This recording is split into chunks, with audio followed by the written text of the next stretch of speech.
Hay una criatura en Ionia que lleva siglos viviendo entre dos mundos. No es del todo animal, no es del todo humana, y durante la mayor parte de su vida no supo exactamente qué era. Esta es la historia de Ari. Antes de hablar de Ari, hay que hablar de lo que es, porque entender su historia sin entender a los Vastaya es como ver la mitad de la película. Los Vastaya son una raza antigua de Runeterra, seres con rasgos tanto animales como humanos, descendientes de los llamados Vastaya Shirei, criaturas que en una era olvidada hicieron un pacto con el plano espiritual para ganar una guerra contra titanes que habían llegado del cielo. El precio fue su forma. Cambiaron para siempre, fusionando lo mortal con lo mágico. El resultado fue una raza con una conexión profundísima al mundo espiritual, con una longevidad que supera con creces la de los humanos y con poderes que varían según la tribu. Hay Vastayas que parecen gatos, otros pájaros, y los de la tribu de Ari, los Besani, parecen zorros de nieve. Y aquí está el problema. A lo largo de los siglos, los Vastaya han sido perseguidos, marginados y diezmados. Sus tribus se dispersaron, su historia se perdió, y Ari nació sin saber nada de todo esto. Los primeros recuerdos de Ari son de nieve y bosque. Creció en las tierras del norte de Xongshan, una región de Ionia, dentro de una manada de zorros de hielo, zorros comunes, animales normales. Ella, obviamente, no era uno de ellos, lo sabía, sin entender exactamente qué la hacía diferente, pero la manada la aceptó de todas formas, como si reconocieran algo en ella que ni ella misma podía ver. Vivió como depredadora, cazó para sobrevivir, desarrolló una conexión profunda con el bosque que la rodeaba, con los espíritus de la tierra que en Ionia son tan reales como los árboles, sin que nadie se lo enseñara. Aprendió también a usar una conexión para ser más rápida, más precisa y mucho más peligrosa. Lo único que la unía a algo más grande que esa vida salvaje eran dos piedras gemelas, dos gemas que llevaba consigo desde siempre, sin saber de dónde venían ni qué significaban, las únicas pistas de un pasado que no recordaba. Y entonces, un día encontró a un hombre moribundo. El hombre estaba agonizando, herido y solo en medio del bosque. Y Ari sintió algo que no había sentido antes, un pulso de energía que emanaba de él y que el plano espiritual parecía reconocer. Instintivamente, sin entender lo que hacía, absorbió su esencia vital. No lo mató, ya estaba muriendo, pero lo que recibió cuando lo hizo la dejó paralizada.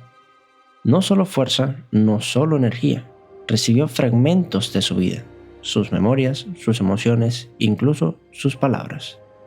Por primera vez, Ari entendió el lenguaje humano, y algo cambió en ella de manera irreversible. Dejó la manada, se acercó a los bordes de la sociedad ioniana, comenzó a observar a los humanos, sus costumbres, sus conversaciones, sus ciudades, con una fascinación que no podía apagar. Y descubrió que podía absorber la esencia de las personas vivas también, no solo al morir. Podía atraerlas, encantarlas y tomar algo de lo que eran. Cada esencia que absorbía le daba algo, recuerdos, emociones, experiencias que ella nunca había tenido. Amor, rabia, pérdida, alegría, cosas para las que no tenía nombre propio porque nunca las había vivido. Y eso la enganchó. Ari no era malvada. Es importante entenderlo desde el principio. Pero tampoco era inocente. Cada persona a la que le robaba esencia quedaba marcada, debilitada. Algunos sobrevivían, algunos no. Y con cada absorción, Ari recibía no solo sus recuerdos alegres, sino también su dolor y su miedo. A diferencia de lo que uno esperaría de una depredadora, Ari no logró desconectarse. Cada alma que consumía la hacía más empática, no menos. Cada vida robada se sumaba a algo dentro de ella que no sabía cómo procesar. Y entonces conoció a alguien que no debería haber conocido. Un hombre, el primero que la vio completa. No como amenaza, no como criatura extraña, y eligió quedarse de todas formas. Ari, que había pasado su vida en los márgenes de la sociedad, encontró en él algo que no había buscado, una conexión real. Por primera vez en su vida se dejó amar, y amó a su vez. Pero su hambre no desapareció solo porque amara a alguien. Una noche perdió el control y drenó al hombre que amaba por completo. Él murió y Ari se quedó sola con sus recuerdos. El dolor de esa pérdida fue el punto de quiebre. Ari se retiró de la sociedad, dejó de absorber esencias, o al menos lo intentó, porque el hambre seguía ahí, insistente. Una parte de lo que era no podía simplemente apagarse así como así. Y dirigió esa energía hacia la única pregunta que le quedaba.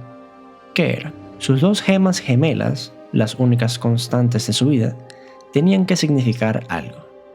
Alguien las había creado. Alguien las había dejado con ella. Había un origen en algún lugar que explicaba por qué podía hacer lo que hacía. Por qué se sentía conectada al plano espiritual de una manera que los humanos no podían entender. Omikayalam, el bosque sagrado donde alguna vez existió el God Willow, un árbol legendario tan conectado al mundo espiritual que su sola presencia mantenía el equilibrio mágico de la región.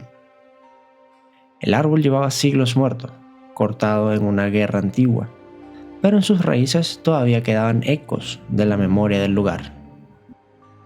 Y fue ahí, entre los restos de algo que fue sagrado, que Ari encontró las primeras pistas reales sobre su pueblo, los Vessani. Los Vessanis eran una tribu nómada de Vastaya, zorros como Ari, pero no eran guerreros ni conquistadores, eran estudiosos de algo muy específico, la magia de las memorias. Viajaban por todo Runeterra estudiando cómo la energía espiritual se almacena en los recuerdos, en los objetos, en los lugares y en las personas. Con el tiempo, perfeccionaron el arte de capturar memorias en objetos físicos. Las gemas de Ari eran exactamente eso, artefactos Vessani diseñados para guardar recuerdos con una precisión y una profundidad imposible para cualquier otra técnica mágica conocida. En sus viajes, los Vessanis llegaron a las Islas Benditas, el lugar más sagrado de Runeterra antes de la arruinación, hogar de las aguas de la vida y de la ciudad de Helia. Ahí se establecieron como aliados, estudiando la niebla sagrada que protegía las islas y aprendiendo a encantarlas en sus artefactos. Y cuando llegó la arruinación, cuando Viego llevó sus flotas a las Islas Benditas y todo estalló, los Vessani desaparecieron con ellas. Ari era, según todo lo que había encontrado, la última de su tribu. Con fragmentos de verdad en la mano, y más preguntas que respuestas, Ari tomó una decisión: salir de Ionia. En ese momento cruzó su camino con Yasuo, el espadachín errante que, como ya sabemos del video de Ionia, cargaba con su propio peso de culpa y búsqueda de propósito. Los dos tenían razones distintas para querer dejar atrás su tierra, y Ari convenció a Yasuo de acompañarla a Bilgewater como su guardaespaldas. No le dijo lo que era, al menos no al principio. En Bilgewater rastrearon una piedra solar Vessani que había llegado al mercado negro, robada, comprada, movida por piratas que no entendían lo que tenían. La pista los llevó a Grey Harbor. Yasuo, frustrado por los secretos de su empleadora, finalmente dedujo la verdad por sí solo. Ari era un Vastaya, y Ari, por primera vez en mucho tiempo, se lo contó todo. Compartir su historia con Yasuo, incluyendo al amante que mató sin querer, fue el primer momento en que Ari dejó de cargarla sola, y cuando vio a los demonios del pasado de Yasuo materializarse en una isla maldita, cuando lo ayudó a enfrentarlos compartiendo su propio dolor, algo cambió en ella también. No estaba tan sola como ella creía. La búsqueda culminó en el último lugar que Ari habría elegido por voluntad propia, las Islas de las Sombras, las mismas que alguna vez fueron las Islas Benditas, el mismo lugar donde los Vessani habían florecido antes de que Viego lo convirtiera en una pesadilla de niebla negra. Bajo las ruinas encontraron un baúl, una bóveda Vessani sellada, llena de artefactos de memoria que habían sobrevivido siglos bajo la corrupción. Y Ari, canalizando la magia almacenada en sus gemas, vivió los recuerdos completos de su pueblo. No solo su historia, sino también sus valores y su filosofía. La manera en que los Vessani habían viajado por todo el mundo no para conquistar, sino para entender, para preservar y sobre todo para ayudar. Y justo en ese momento, Ari tomó la decisión más difícil de su vida: liberar las memorias. No las guardó para siempre, las dejó ir. Eligió cargar con el legado de los Vessani en sus acciones y no en las memorias de otros que nunca fueron suyas. Eligió dejar de buscar en el pasado lo que necesitaba construir en el futuro. La zorra de 9 colas, que había vivido décadas absorbiendo las vidas de otros para encontrarse a sí misma, decidió finalmente crear sus propias memorias. La historia de Ari es, en el fondo, una historia sobre identidad, sobre el daño que hacemos cuando no entendemos lo que somos, sobre la culpa que cargamos cuando sí lo entendemos y sobre la posibilidad, difícil, lenta e imperfecta, de construir algo nuevo con lo que quedó. Ari no encontró su pueblo, encontró sus cenizas, pero las cenizas le dijeron quiénes eran, y eso fue suficiente para saber en qué dirección caminar. Si este video te gustó, recuerda dejar tu like, tu comentario y suscribirte para no perderte ningún otro video. Y déjame en los comentarios de quién te gustaría que hablara en el siguiente video. Hasta la próxima.